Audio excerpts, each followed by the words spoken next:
नमस्ते। तो आज मैं आप सभी को यह समझाऊंगी कि आप परमात्मा की अनुभूति कैसे कर सकते हैं।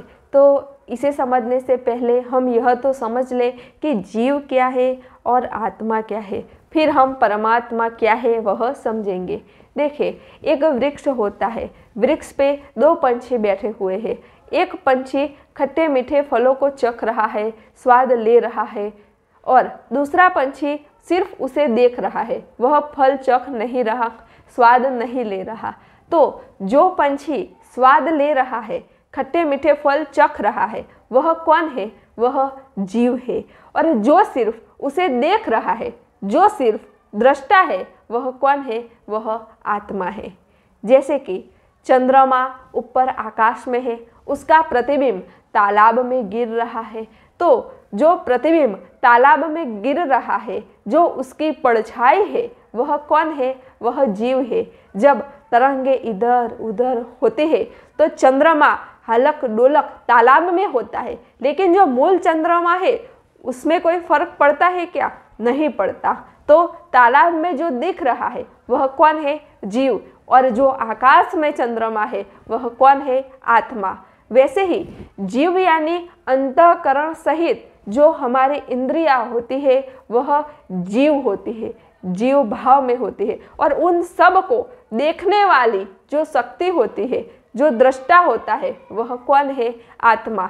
जैसे कि आप कभी सुखी होते हैं, कभी दुखी होते हैं, तो सुख दुख किसे है? जीव को। लेकिन मैं सुखी हो रहा हूँ या मैं दुखी हो रहा हूँ, वह देखने वाला जो है, जो साक्षी मात्र है, जिसे सुख दुख स्पर्श नहीं करता, जिसे मान अपमान स्पर्श नहीं करता, वह कौन है? वही आत्मा है।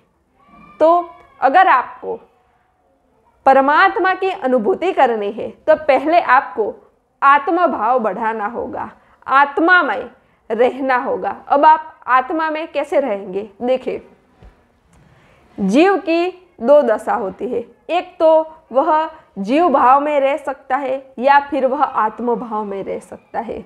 तो आपको पहले तो आत्म भाव बढ़ाना है। आत्म भाव बढ़ाने के लिए आप सदा यह याद रखें, सदा यह स्मरण रखें कि मैं सिर्फ दृष्टा हूँ, मैं सिर्फ देखने वाला हूँ। किसी भी परिस्थिति, कैसे भी परिस्थिति हो, कितनी भी विपरीत परिस्थिति हो, कितनी भी दुखदायी परिस्थिति हो, लेकिन उसमें भी आप सजग हो जाए, जागृत हो जाए कि यह परिस्थिति का असर सुख दुख मेरे मन को है, जीव को है, लेकिन मैं दृष्टा हूँ, मैं आत्मा हूँ, यह कुछ भी मुझे छू नहीं सकता। ऐसा आप अभ्यास करें। जब आप ऐसा अभ्यास करेंगे तो धीरे धीरे आपका आत्म भाव बढ़ने लगेगा। और फिर आत्म भाव को बढ़ाने के लिए आप नियमित मेडिटेशन करें, संतों के संग में रहे, संतों की अमृत वाणी सुने, प्रेयर करें, जिससे भी आपका आत्म भाव बढ़ेगा। और जब आपका आत्म भाव बढ़ने लगेगा तो धीरे धीरे धीरे आपको अपने ही आत्मा की दिव्य अनुभूतियाँ होने लगेगी। अब आत्मा की अनुभूति आपको हुई, यह आपको कैसे पता चलेगा?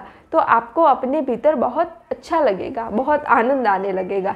जैसे कि कोई भी मनुष्य होता है, उसे आप आधे घंटे के लिए, एक घंटे के लिए आंखें बंद करके बिठा दोगे ध्यान में, तो वह बैठ ही नहीं पाएगा, वह उठ जाएगा, कहेगा कि नहीं, मुझे ध्यान में अच्छा ही नहीं लगता, बहुत विचार आते हैं, बहुत स्वप्न दिखते हैं, बहुत व्यक्ति दिखते हैं, बहुत वस्तुएं दिखती है, बहुत सारी परिस्थितियां दिखती है, इसलिए वह तुरंत खड़ा हो जाएगा। लेकिन जिसको भीतर से स्वाद आ गया वह ध्यान में बैठा रहेगा, यानी उसे भीतर अच्छा लगने लगेगा। अगर आपको आत्म अनुभूति हो रही है, हो गई है, तो आपको अपने भीतर बहुत अच्छा लगेगा। आपको बाहर दुनिया में इतना अच्छा नहीं लगेगा, आपको भीतर ही भीतर अच्छा लगने लगेगा। तो जब आपको ऐसा लगे तब समझ लेना कि मुझे आत्म अनुभूति हो रही। और जब आपको आत्मा की अनुभूति होगी तो आपको परमात्मा की भी दिव्य अनुभूतियाँ होने लगेगी। आत्मा की अनुभूति यानी आपको अपने ही भीतर अनुभूति होगी, और परमात्मा की अनुभूति यानी आपको अपने विराट स्वरूप का, विशाल स्वरूप का साक्षात्कार हो जाएगा। आप बूंद से सागर हो जाएंगे, बीज से वृक्ष हो जाएंगे। आपको पता चल जाएगा कि मेरा अस्तित्व सिर्फ छोटा सा शरीर नहीं है या सीमित नहीं है, मैं तो विराट हूँ, मैं तो असीम हूँ। ऐसा आपको दिव्य साक्षात्कार हो जाएगा और फिर आपको पता चल जाएगा कि परमात्मा तो मेरे भीतर ही है, मैं ही परमात्मा हूँ, मेरे भीतर जो शक्ति विद्यमान है वही परमात्मा है। और आपको अपने ही भीतर से परमात्मा की दिव्य अनुभूति होने लगेगी, दिव्य साक्षात्कार आपको हो जाएगा और परमात्मा आपको अपने ही भीतर से मिल जाएगा। तो आज मैंने आप सभी को समझाया जीव क्या है, आत्मा क्या है और परमात्मा क्या है, और परमात्मा की अनुभूति आप कैसे कर सकते हैं।